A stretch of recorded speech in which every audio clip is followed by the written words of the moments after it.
The stranger signal. Commander Elian Dross hovered his gloved fingers above the scanner console, eyes narrowed at the anomaly pulsing on the edge of the Sigma-7 system.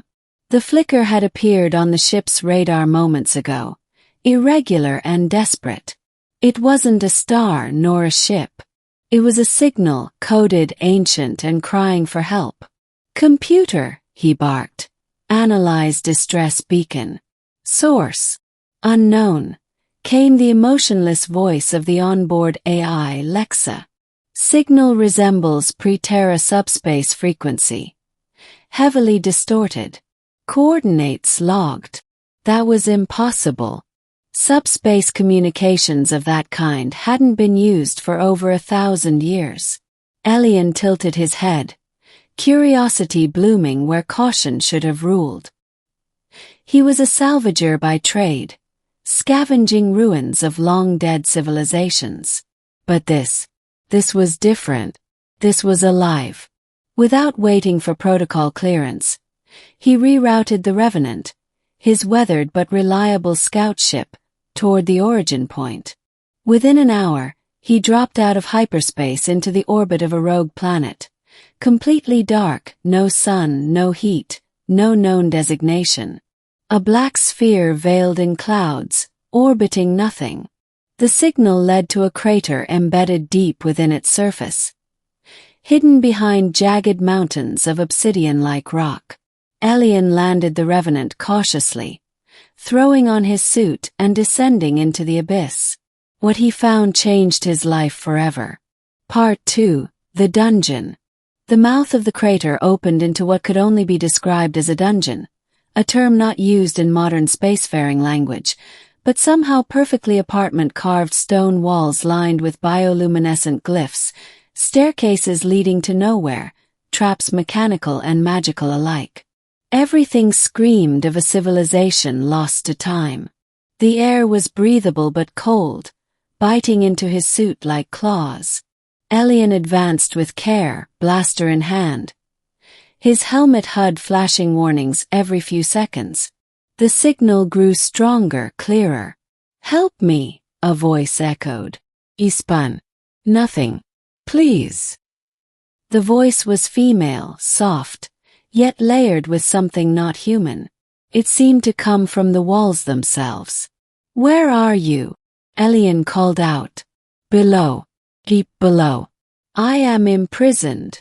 Driven by a mix of greed, curiosity, and the undeniable sense of destiny, Elian pressed on.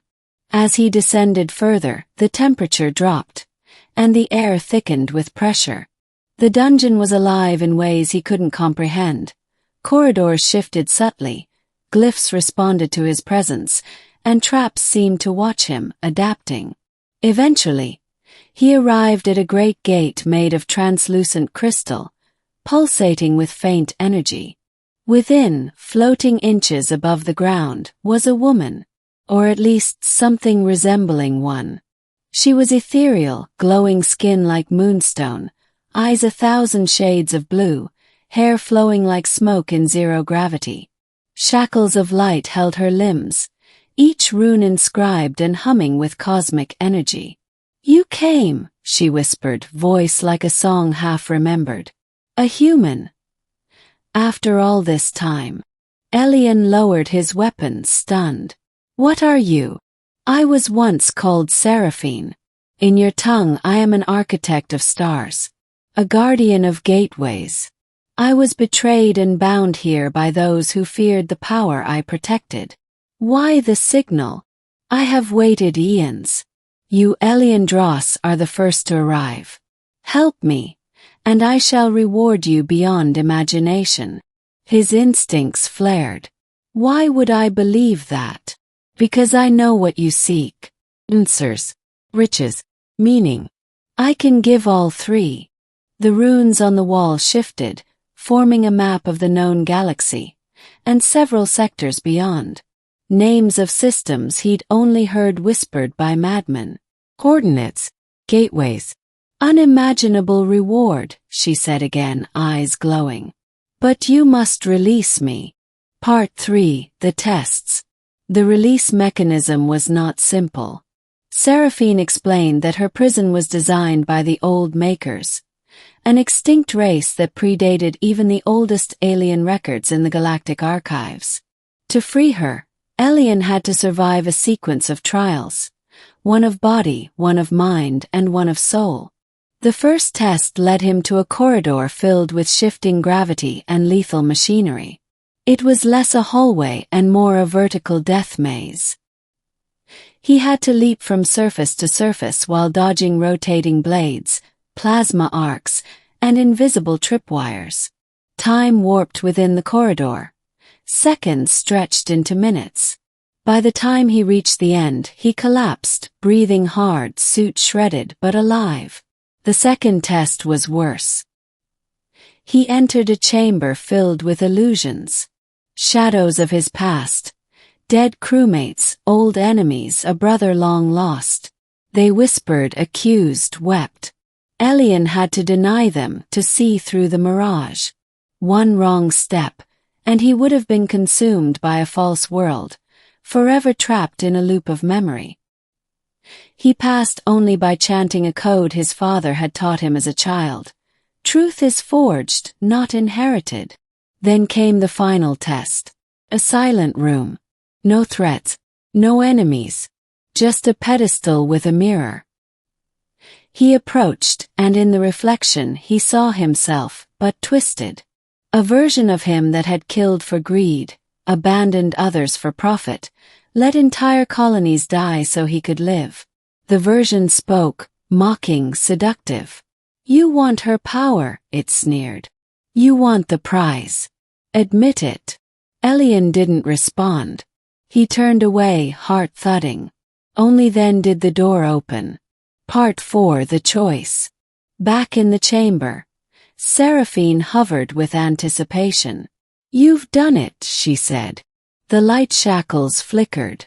But something gnawed at Elian. If you're so powerful, he asked slowly, why did the Old Makers fear you? She looked down. Because I kept balance. I refused to let them open what should remain sealed. What's that supposed to mean?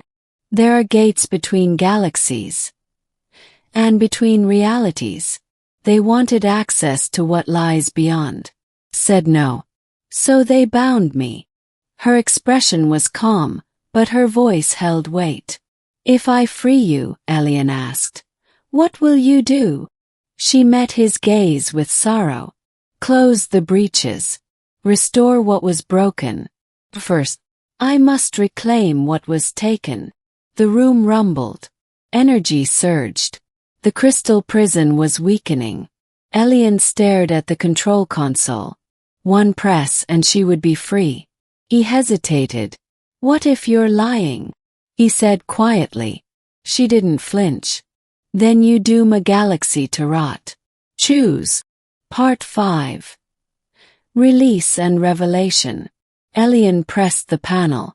The shackles shattered like glass, releasing a wave of energy that knocked him back. Seraphine fell, but landed gracefully, her feet touching the stone with divine poise. The entire dungeon groaned like an ancient beast waking. I am free, she whispered. At last. She raised a hand, and a golden sphere formed in her palm. She offered it to Elian. Your reward. He took it. The moment his fingers closed around it, visions filled his mind. Star maps to uncharted systems, vaults of knowledge, ancient technologies buried in collapsed dimensions. He gasped. And more, she said. From the walls, artifacts emerged. A blade forged from quantum strands. A gauntlet that bent gravity. Enough riches to rival planetary economies. But remember, she said as the chamber began to collapse.